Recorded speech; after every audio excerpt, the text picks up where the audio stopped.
የሚከራዩ አማትና ምራት በአንድ ላይ የሚያነቡት። የሚከራዩ አማት። ይህን ጽሑፍ የማነብላችሁ የሚከራዩ አማትና ሌሎቹ ከሚለው በ2000 ዓመተ ምህረት የታተመ ከዳንኤል ክብረት ላይ ነው። የሚከራዩ አማትና ምራት በአንድ ላይ የሚያነቡት።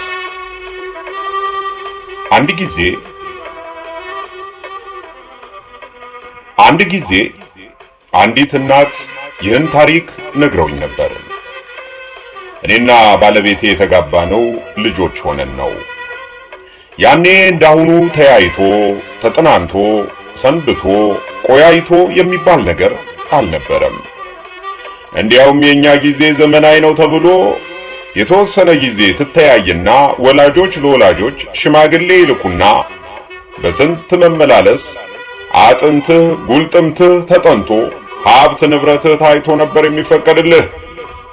ዛሬማ መንገድ ላይ ተንበርክኮ አንዲት የ50 ብር አበባ ይዞ መለመን ነው አሉ።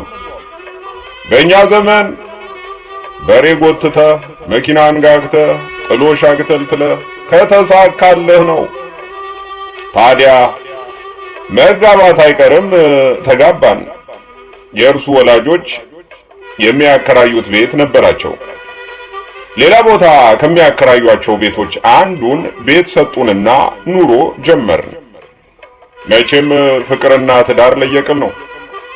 እኛ ትዳር እንደጀመርን ባለቤቴ የልጅነት ነገር ሆነበትና ከጓደኞቹ እየተማረ ውሃ ቀጠነ ማለት ጀመረ። ባልነት ማለት መኮሳተር፣ መንጎማለል፣ አንቺ እያሉ መጣራት፣ አምሽቶ መምጣት መሰለው። ይህንን ጠባይ እርሱ እንዳላመጣው አውቅ ነበር። ጓደኞቹ ናቸው ያስተማሩት። በጊዜ ገብቶ አብረን ነበር ስንስቅና ስንጫወት የምናመሸው። እንዲያውም የኔ ባል እኮ ዘመናዊ ነው እያልኩ ነበር ለሰው የምናገረው። ወጥ ስሰራ እንኳን የሚያቀርብልኝ እርሱ ነበር። በኋላ ጓደኞቹ ጠምደው ያዙት። ለምን ቀሚስ አትለብስም እያሉ መሳቂያ መሳለቂያ አደረጉት። የእነርሱን ወሬ መቋቋም ሲያቅተው እንደነርሱ ሆነ። ያገባሁትን ባል ወሰዱብኝና ሌላ ባል አጋቡኝ።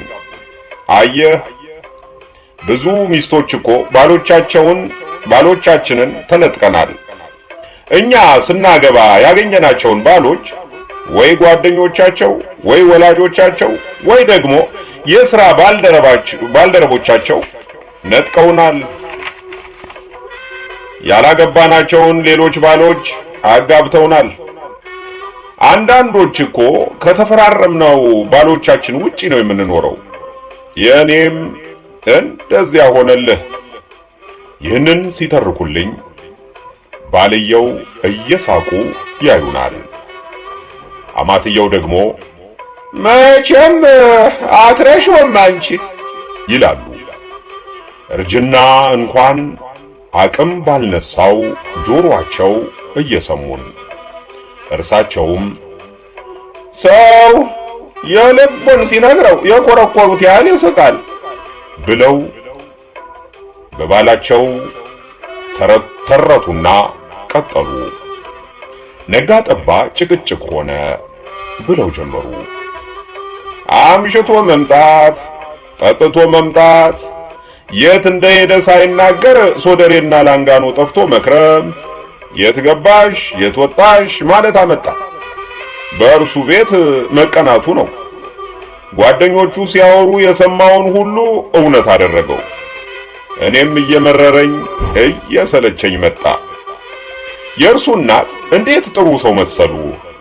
ምን አለ እንደርሳቸው ያለውን አማት እንደ ካሴት አባዝቶ በየቤቱ ቢያድለን።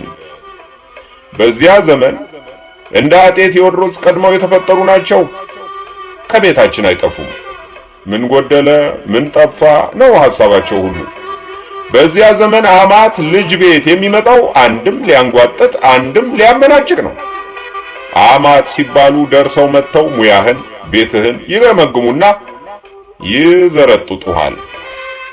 እርሳቸውቴ አንድ ቀን ክፉ ቃል ወጥቷቸው አያውቅም። ኧረ እንዲያውም ክፉ ቃል የሚባለውን ራሱ የሚያውቁት አይመስለኝም። የሚጨክኑት የሚጨነቁት ለኔ ነው። ቁጭ ብለው ይመክሩኛል፣ ሙያ ያስተምሩኛል፣ ታሪክ ይተርኩልኛል። አቤት ቀልዳቸው! የባሌን ችግር የምረሳው በእርሳቸው ቀልድ ነበር። ከነገሩኝ ሁሉ እንኳን ብዙ ጊዜ ብቻዬን እስቅ ነበር።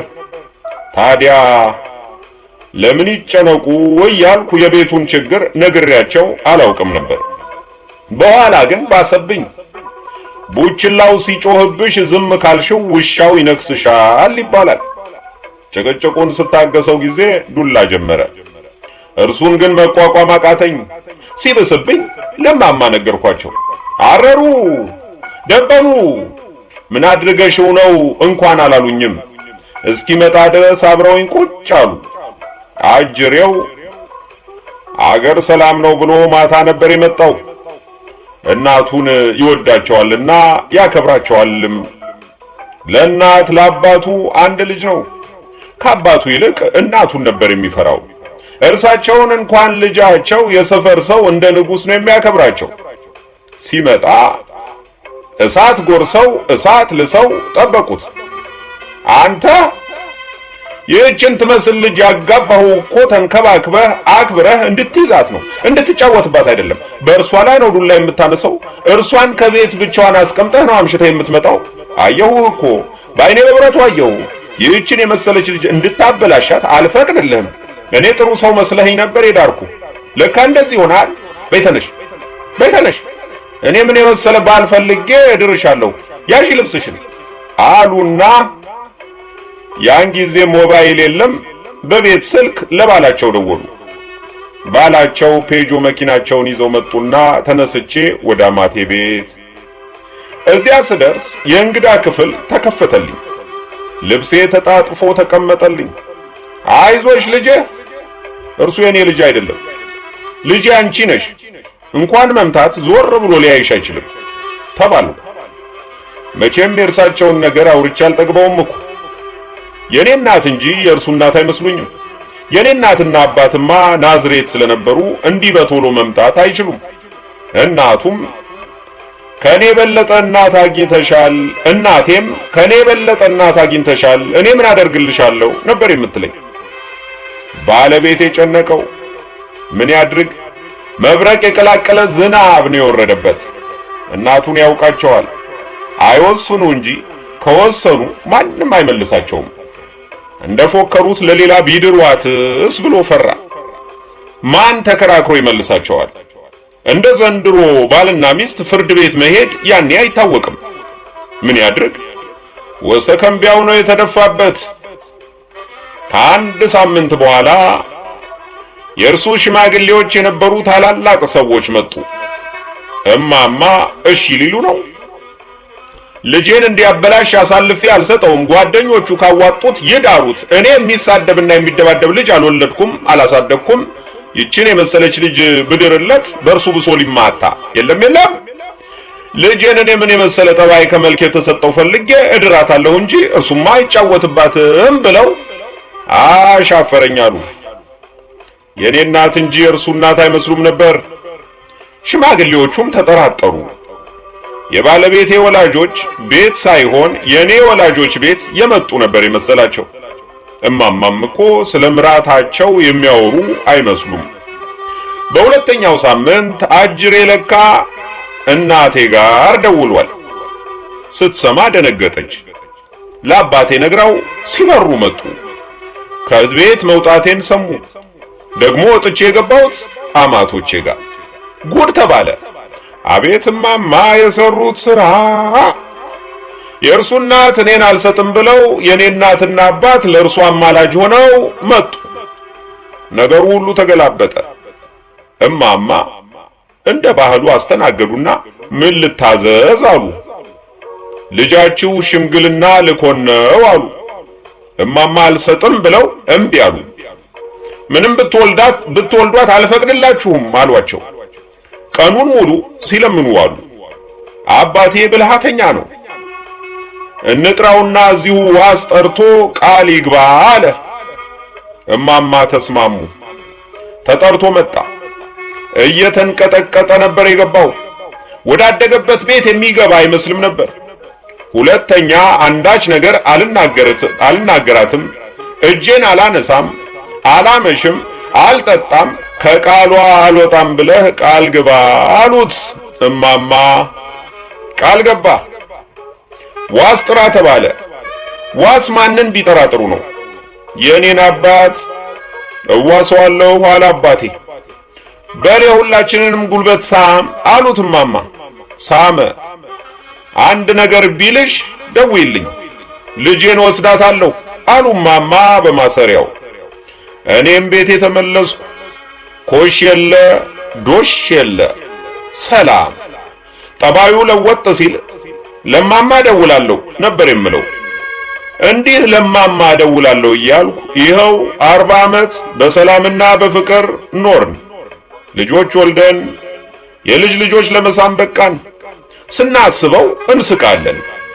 ለኛ በሰላም መኖር ምክንያቱ እማማ ናቸው። ብዙ አማቶች ለልጆቻቸው አግዘው ከምራታቸው ጋር ነው የሚጣሉት። እንዲህ እንደርሳቸው ከዝምድና በላይ የሚያስብ አይገኝም። እናቴ ለኔ ብትረዳ ምን ይገርማል? አማቴ እናት ሲሆኑ ግን እንዲህ ትዳርን ያዘልቃል። እርሱማ ልጃቸው ነው፣ የት ይሄድባቸዋል? አሁን ነገሩ ሲነሳ እማማ ግን እውነት ለሌላ ሊድሩኝ ነበር እላቸዋለሁ። ባክሽ ላስፈራራው ብዬ ነው፣ ስቆርጥ ያውቀኝ የለ ጉድ ትሰራኛለች ብሎ ነው እኮ የፈራው። እናቱ ሚስቱን